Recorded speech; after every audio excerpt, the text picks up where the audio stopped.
Saya pernah ngobrol dengan seorang teman yang berprofesi sebagai dokter. Dia bercerita betapa dak-dikdukdernya para tenaga medis yang sekarang bekerja di rumah sakit. Mereka semua dalam kondisi tertekan, cemas, dan stres. Kenapa? Karena pasien-pasiennya, baik yang positif COVID-19 maupun PDP, jumlahnya semakin banyak dari hari ke hari. Dan mereka ada kewajiban merawat orang-orang yang jumlahnya seambrol itu di rumah sakit. Yang mana sebelumnya pihak rumah sakit tentu tidak mengira akan ada wabah pandemi seluas ini di 2020. Sehingga peralatan perlindungan diri pun kurang, hazmat kurang, gloves kurang, surgical mask kurang, shoe cover apalagi. Googles juga kurang banget. Makanya ada yang cerita, katanya untuk menghemat hazmat yang sekali pakai itu, ada dokter yang memakainya selama 9 jam. Nggak boleh dilepas, karena sekali dilepas, harus dibuang dan diganti dengan yang baru, yang steril. Sedangkan stok sangat terbatas. Jadi dalam 9 jam itu, dokter tidak boleh makan, minum, pipis, dan BAB. Biar APD, terutama hazmat yang sudah dipakai tidak perlu dilepas dan dibuang. Sedangkan dalam sisi lain, mereka harus menahan keringat, panas, lapar, haus, dan menghadapi merawat pasien-pasien yang saya yakini pasien-pasien itu juga dilanda ketakutan dan stres yang sangat signifikan. Pasiennya stres, dokternya sudah kewalahan, ikutan stres juga. Ya akhirnya bulet di situ-situ saja. Pasiennya nggak sembuh-sembuh, dokternya juga lama-lama capek dan ikutan stres. Yang nggak kuat fisiknya akhirnya ikutan tepar. Bagaimana cara membantu hal ini supaya cepetan berakhir? Solusinya jangan sampai sakit. Saya di awal sudah sangat tidak setuju dengan masifnya media-media mainstream yang bolak-balik memberitakan angka penderita COVID-19 setiap saat. Memberitakan jumlah korban meninggal, memberitakan korban meninggal yang jenazahnya ditolak, memberitakan warga dan tenaga medis yang diusir dari kampung atau kompleks akibat COVID-19, dan masih banyak lagi. Apakah ada media yang memberitakan bahwa banyak penyakit-penyakit lain yang sudah biasa kita temui di kehidupan sehari-hari sebenarnya justru lebih mematikan? Coba Anda lihat data berikut ini. Penyakit kanker setiap tahunnya membunuh 8,9 juta jiwa. Berarti dalam setiap bulan ada sekitar 741.600 lebih manusia yang meninggal.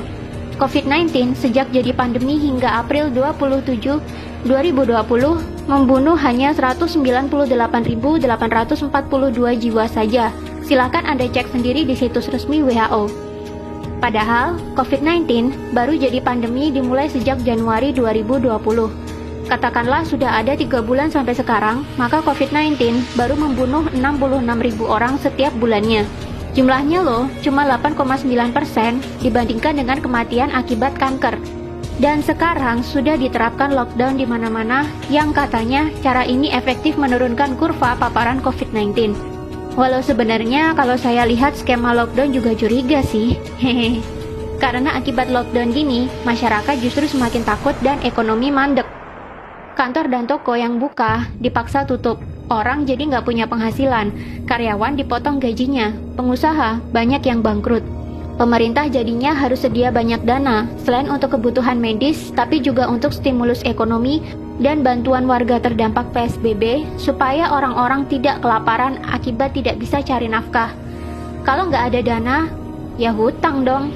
Namanya penyakit, itu kalau nggak sembuh, ya meninggal dunia. Kalau kita lihat data, yang meninggal hanya 6,9% saja dari yang terpapar. Berarti yang 93,1% kemungkinan sembuhnya tinggi. Ayo melek data, jangan mau otaknya ditakut-takutin media. Media memberitakan COVID melulu, akhirnya cuma menebarkan kekhawatiran dan ketakutan. Orang yang khawatir, takut, was-was, sistem imun tubuhnya malah turun.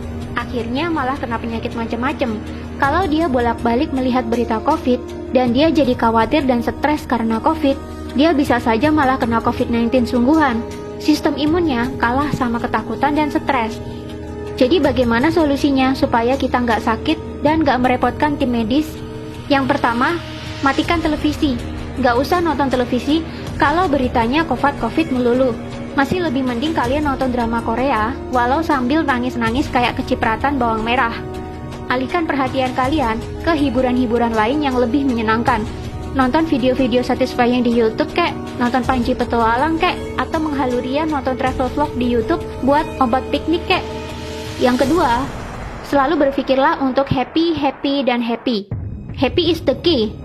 Harus bahagia. Berkomunikasilah dengan orang-orang yang positif. Tontonlah acara humor, bermainlah dengan kucing kesayangan, bermainlah dengan anak kalian yang masih unyu-unyu, pacaranlah dengan istri. Romantis-romantisan sama istri bisa bikin hormon kebahagiaan naik loh. Sistem imun juga ikutan naik. Yang ketiga, berpikirlah bahwa kalian selalu sehat. Jangan izinkan pikiran takut sakit sedetik pun mampir di otak. Ganti doa kalian yang semula, "Ya Allah, jauhkan kami dari wabah ini," dengan "Ya Allah, sehatkanlah fisik dan mental kami, supaya kami selalu happy dan bugar." Ingat ya, kata-kata yang sering keluar dari mulut, walaupun doa sekalipun, bisa masuk pikiran bawah sadar. Walaupun ada kata tidak atau jangan di depannya, tetap itu adalah kata-kata negatif. Kata-kata negatif ya negatif. Masuk ke otaknya jadi negatif. Jadinya tubuh dan lingkungannya meresponnya juga negatif. Misalkan kalian doa, "Ya Allah, jangan ada virus di rumah saya." Malah virusnya datang beneran. Beda dengan, "Ya Allah, tolong jaga rumah ini tetap bersih, sehat, dan nyaman untuk saya tinggali bareng keluarga." Maka rumah kamu akan jadi demikian. Selalu ucapkan kata-kata positif dan buang kata-kata negatif. Keempat, rutinlah olahraga.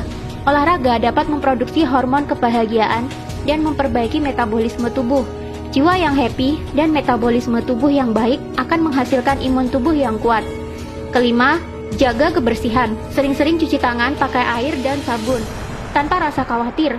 Cuci tangan karena niatnya pengen bersih, bukan karena takut COVID-19. Percuma kamu cuci-cuci bolak-balik sampai pakai sabun dicampur alkohol sekalipun, tapi kalau pemikiranmu isinya takut, dan takut saja, ya resiko tertular COVID-19-nya malah tinggi. Keenam, jaga jarak. Kita mungkin kuat atau kebal, tapi orang lain belum tentu. Mari hargai mereka dengan tidak dekat-dekat dan selalu pakai masker kemana-mana, terutama jika berhadapan dengan orang lain. Intinya adalah bahagia, happy, sehat, pikiran tenang, dibawa slow aja. Jangan sampai kamu masuk ke rumah sakit. Sekalinya kamu masuk rumah sakit, maka kamu akan bertambah stres, karena di sana isinya juga pasien-pasien yang lebih banyak stresnya ketimbang sakitnya. Gak usah terlalu perhatiin media. Matiin televisinya kalau beritanya gak enak melulu. Hiburan masih banyak. Ayo melek data. Jangan mau ditakut-takutin media.